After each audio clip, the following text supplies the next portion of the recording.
it's your girl Mocha, and I'm back again with another video. This topic is going to be very different in regards to what I previously have been doing. As you've been seeing, I've been doing a lot of like wig reviews and things like that, but today I'm going to talk about the joys of being a step parent. It's not always joy, but we're gonna talk about what it is like to be a step parent. Before I get into the topic, make sure you like, comment, and subscribe, and hit the notification bell so you're notified every time I post a video. Now, I'm gonna just say some things about what I wish I knew before I became a step parent, and my journey to into becoming a step parent and the amazing step parent that I am. What I'm thinking about is making this like a mini series, because in the African American culture or community, whatever you want to call it, having a blended family is rare. And when I say rare, like it's not existed to the point where people's like, oh, who, that ain't me, I'm talking to the baby mom, yeah, okay. And trust me, that was me at one point. It really was me at one point. It was like to the point where if me and my daughter's mom would see each other, it was just like, ugh, hi. We spoke to be cordial because obviously we weren't gonna be disrespectful to each other in front of the kids, but that's a whole nother video that I'll probably do with her to give you guys a little insight, because everybody thinks that they know about what's going on in our life, but you don't know unless you hear it from us directly. First topic, here's a little background. You'll hear me say my daughter, you'll hear me reference daughter a lot, and that's because I call her my daughter, because she's my daughter. The only thing that separates her from being my daughter is that we ain't got the same blood and I can't claim her on my taxes. Other than that, she's my daughter. I'm not referencing my little new baby girl Javaya, I'm referencing Serenity. So yes, my stepdaughter's name is Serenity. I came into her life at 6 months old. Yes, she was 6 months old, so I kind of benefited from her being a baby because I did not have to come in and kind of like fix certain things in regards to her where I felt like this was gonna be at my household. So I didn't have to deal with that right off the bat. I did not have to deal with trying to change her, so to speak, so that way she knew like what happened here, and I did not have to worry about that with her being only 6 months old. So I came into her life at 6 months old. From the jump, we had this connection, so to speak. That's what I felt on my end. I felt me and her had a connection, and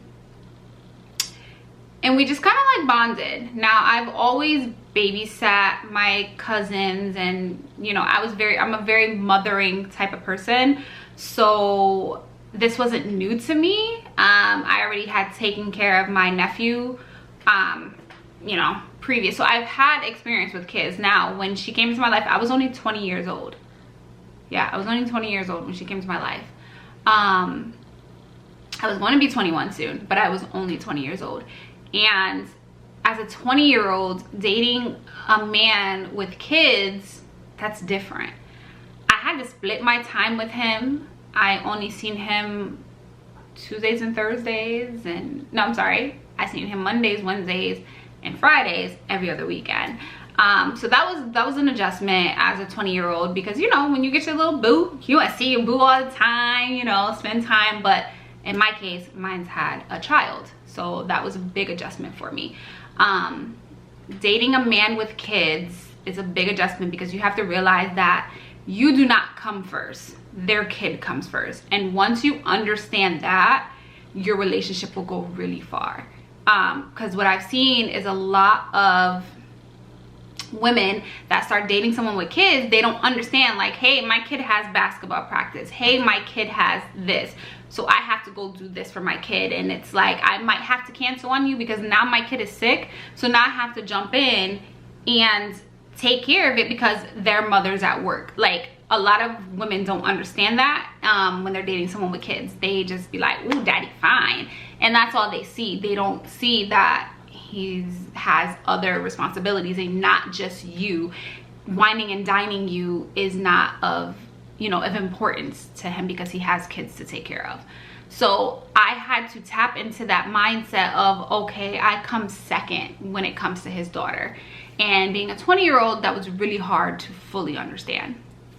But I understood it because it took him a while to introduce her to me, because he was very protective of her. But, you know, I'll do a story time about with him and I on how we met and things like that. But we dated previously when I was in high school, so I wasn't just this new person coming into his life.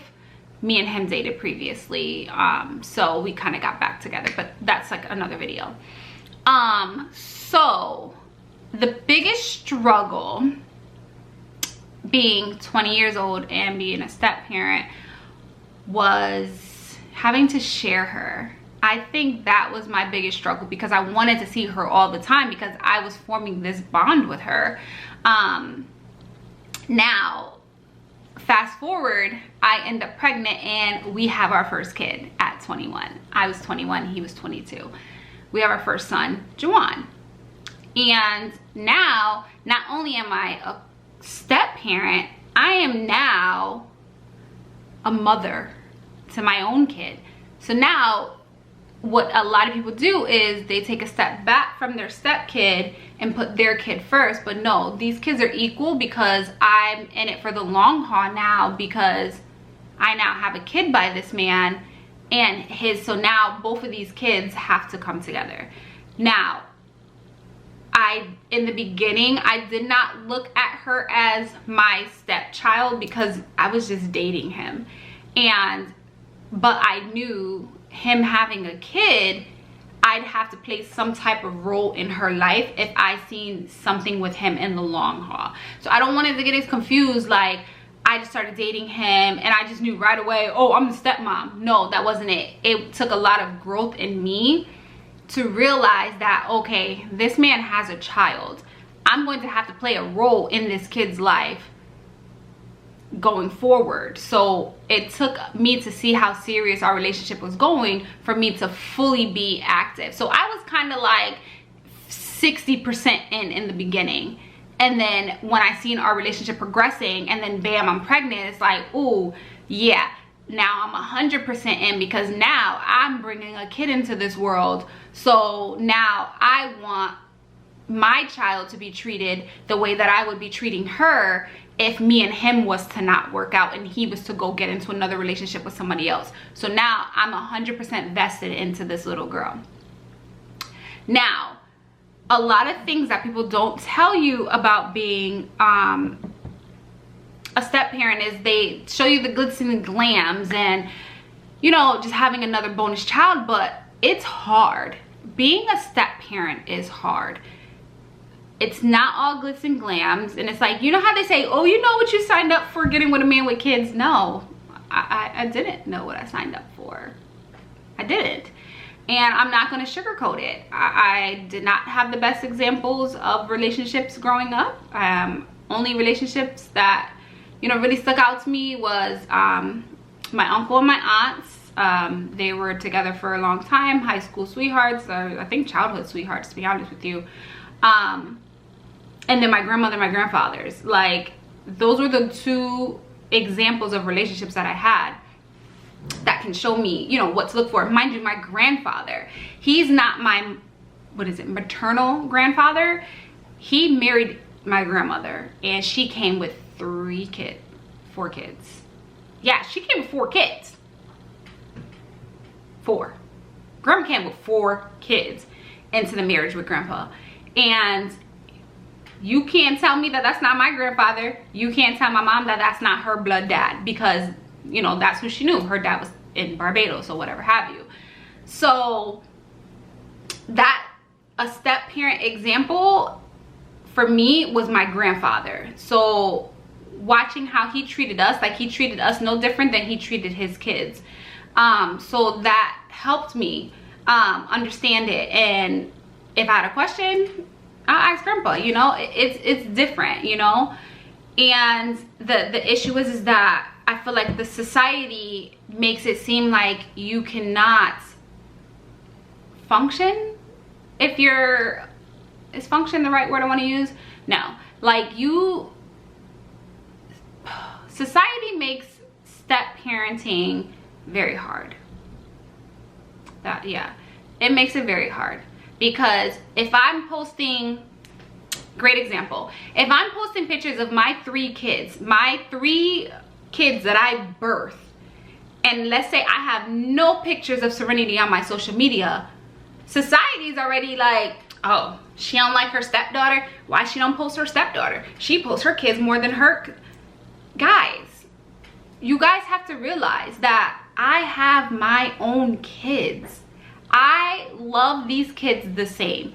If you know me, you know that Serenity is my damn daughter. Down to the point of, if you on punishment at my house, you on punishment.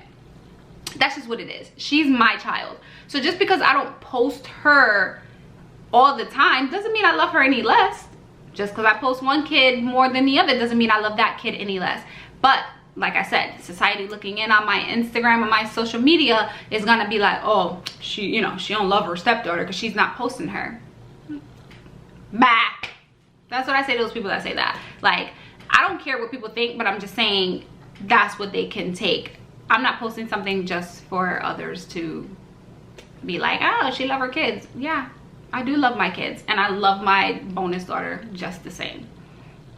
Now, another advice that I would give is to be patient with your partner, as well as the kid, because it's an adjustment for them.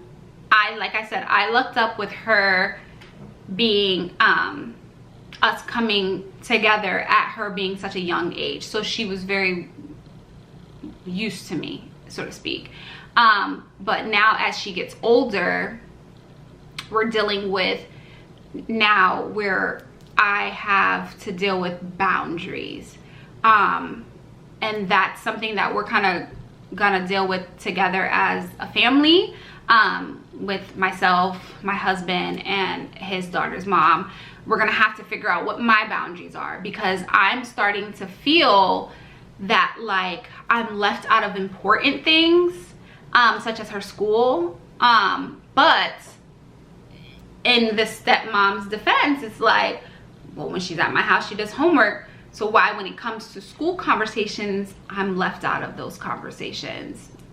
So that's, and I'm hearing it from a third party. I feel like when it comes to certain things, I should be included in the text message, like, hey, you know, Serenity got student of the month. I should not have to hear that from her or hear that from him.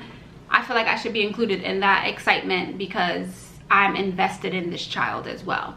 But like I said, that's something that we'll discuss going forward. But as a step parent, boundaries is definitely a conversation you have to have, because my daughter's mom and we had a conversation in regards to discipline. Now, I'm not gonna pop her. I'm not going to put my hands on her. I'm not going to, you know, discipline her in that way. Now, if she gets sassy, gets an attitude, because let's be real, she's a 10-year-old. She's almost a tween. Like, they try you at this age. She's at the age where they're gonna test your limits. She's 11 years old. When I feel like she's done something that I feel like I need kind of, not backup, but like, oh, you need to know. Your mom's gonna know that you did this, or you got sassy, or you rolled your eyes, you know, whatever have you, then of course I'm gonna reach out to her mother and, you know, let her mom know. Now, as far as discipline being a boundary, the way we discipline at our house is how we discipline at our house, and how her mom disciplines is how her mom disciplines. We try to, myself and her mother try to make it where we're kind of disciplining kind of the same in a way, so that way she doesn't think that she can get away with one thing here and another thing here. So we try to be on the same page. But in regards to boundaries, I'd just say make sure you respect them. And for the parents of this child, I'm not just talking about my child, any parents that's watching this, that step parents, you know, respect the stepmom too, or the stepdad too, because all they're trying to do is come in and help you. And if you don't respect that they love this kid just the same as you, it is gonna cause friction and it's gonna make it hard, because they're gonna feel less than. And if I didn't have kids and she was the only kid that him and I had together, and if he did not let me be involved, I would feel some type of way. So just imagine how you would feel if somebody told you you couldn't do certain things for a child that you're helping take care of. They're gonna feel some type of way, they're gonna feel sad, and that can cause friction in your relationship with your partner. So just respect the boundaries that are set. Don't overstep boundaries. I don't feel like I've overstepped any boundaries. Like I said, that'll be another video with my daughter's mom, because we're gonna make this like a little mini series. If I overstepped any boundaries, you know, we'll discuss it. But I don't think that I have, because I feel like within the 10 years, I've done a lot of things with her as if she's my kid. I haven't treated her any less. My biggest frustration that I voiced to them recently is that they kind of forget that I have kids, that I have kids of my own. So if I do something with my kids and she's not included, I'm not including her for the strength that I don't want her to be included. They have to realize that I have these kids of my own. So if my kids voice to me, well, why do we only do this because Cece's with us? Why don't we do this with you when Cece's not with us? That makes me look bad as a parent, because it makes it look like, oh, only because Cece's here, we're doing something. That's not okay. My kids deserve my time as well. So that's just like a little something that I'm battling with, you know, within myself. What else do I have? Oh, you have to be flexible. Very flexible with co-parenting, because sometimes if your husband or significant other cannot pick up the kid, that's where you come in as a step parent. That's just what it is. You have to come through where your partner lacks and, you know, help out. You know, men are men. You know, I mean, that's all I can say. Men are men. So you kind of got to pick up the slack sometime. And especially with her being a girl, not even just my stepdaughter, with a girl period, us being women, and we have that nurturing thing. Not everybody's nurturing, but we have like a nurturing factor in us that we can, you know, step in and do things where men lack. We pick up the slack, and that kind of comes hand in hand in partnership. So fast forward to my daughter being like older now. The challenges that I'm facing right now is that, you know, she's becoming older. She's, you know, getting sassy. And I mean, it's not even just her. I'm not down talking her. I'm not, you know, discrediting her as a kid. What's happening is that she's getting older. I'm sure Javai is gonna do it to me when she gets older, but she's getting older. So what we're dealing with is the attitude. And I'm sorry, girl, she got her mom and her dad's attitude mixed together. So yes, that's a battle within herself. So, you know, that's what we're dealing with right now. And she's a lovely young lady. I freaking love this little girl to death. If she was to be removed from my life, it will be hard. It would be really hard for me, because I love her as if she was my firstborn, as if she was one of my kids. As far as like, you know, advice for a step parent or someone who's about to become a step parent, just be open, be flexible, set your own boundaries as well.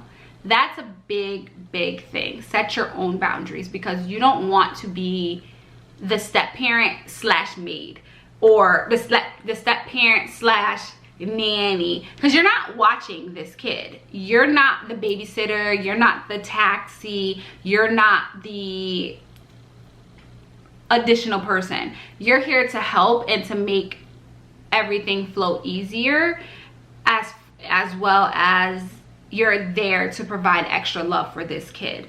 So the thing is that what you don't want to happen is you just become this person that's like, oh, I'll do it, because then you become like you're too eager. Let it happen naturally. And that's what happened with me. It became natural. We're semi-blended. So we're good. We are good. You know, my daughter comes over here. It's like as if she was just here yesterday. You know, every family has their trials and tribulations. And I just feel like this is something that needs to be talked about, because I have been a step parent for 10 years. My husband and I have been, well, 9.5 years. My husband and I have been married for 5 years, in a relationship for 10 years. And I've been a step parent for 9.5 years of our relationship, right? Yeah. No. Whatever, y'all know what I mean. We've been together for 10 years. So for 10 years, I've been in this little girl's life, and she's about to be 11. So yes, I just say, don't be too eager. Just let it come naturally. Be yourself. Don't feel like you have to try to one up the mom. Don't feel like you have to one up the husband or the ex-dad. This is for dads too, or stepdads too. Don't feel like you have to try to do too much. Do enough. Just be there, because to be honest with you, there's some things that my daughter talks to me about that she wouldn't talk to her dad about, and that's fine. That's what I'm here for. Obviously, if I feel like it's something that he needs to be aware of, or her mom needs to be aware of course I'm sharing it. Obviously, I'm not here to just hold secrets and be the cool stepmom. No, you're gonna know, you're gonna find out. I'm gonna make sure that you're aware. But you know, I love being a step parent. And like I said, I don't even say step parent when I talk about it. People are like, oh, how many kids you have? I say 3.5. I say 3.5 to be funny, because it'll prompt them to be like, 3.5? How you got 3.5? And I'm like, oh, I got a stepdaughter, you know, bonus daughter. And then they'll be like, oh, okay. But you know, as my grandfather has always taught me, there's no stepkids. That's your kid. And that's how I look at it. That's how I view her. Now the next video in the series will be probably, you know, the co-parenting from the mom's point of view. So if you have any questions that you would like for me and her mom to answer, please leave it down below, because that video is probably going to be a great one, because like I said, it's very rare that you find in the African American community that the moms actually like each other. So it's very rare, but trust me, it's called growth. We'll leave with that word, growth. So sorry if I was babbling this whole video. I'm sorry, I probably was going around in circles, going back and forth, but that's my advice that I can give to you about being a step parent. And my joys of being a step parent is that I just have another kid to love. That's how I see it. Just another kid to love, another kid to spend time with. And mind you, she was my first daughter, because I didn't have a daughter until 6 months ago. So she was my first daughter, and I have 2 boys. So yes, if you have any questions, please leave them down below. I will gladly answer. Make sure you like, comment, and subscribe. Let me know what you would like for me, any videos or any topics you'd like me to talk about in regards to like a blended family, you know, husband life, having kids young, whatever it is. Remember, any questions that you want me and my daughter's mother to answer, please leave them down below. And thank you so much for watching, and stay tuned for the next video.